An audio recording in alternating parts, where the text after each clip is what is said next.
जमालपुर जाली नोट कांड धोलाई पुलिस ने एक युवक को किया गिरफ्तार। सिलचर धोलाई पुलिस ने भागा बाजार से जमालपुर निवासी महमूदुल हसन लश्कर 22 वर्ष को नकली नोटों के साथ पकड़ा। गुप्त सूचना के आधार पर हुई इस कार्रवाई में भारी मात्रा में जाली नोट बरामद हुए हैं।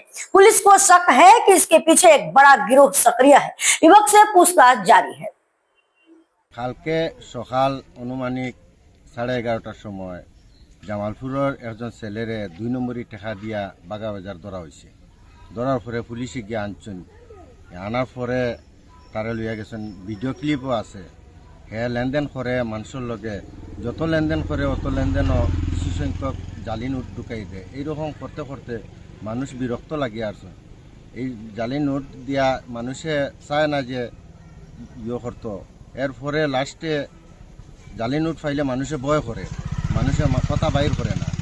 আমি এসপি মহোদয়ের কাছে আমার অনুরোধ, যে সিএম স্যারের কাছে আমার অনুরোধ, যে বাগাবাজার জামালপুর এই যে হাসান লস্কর, এনামুল লস্কর আর আসলাম উদ্দিন লস্কর, তারা জালি নোটর কারবার করেন। তারার একটা গৃহ আছে, তারার একটা গ্যাং আছে।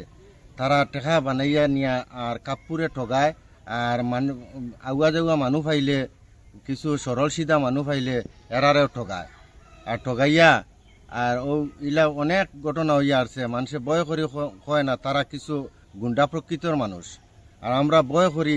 আর এখন ওসি স্যারের কাছে আমার অনুরোধ, যে জিনিসটা ভালো করে তদন্ত করার লাগিয়া, যে তদন্ত করিয়া করেন, এই যে বিচারটা করেন, আইনের আশ্রয়ে বিচারটা করেন।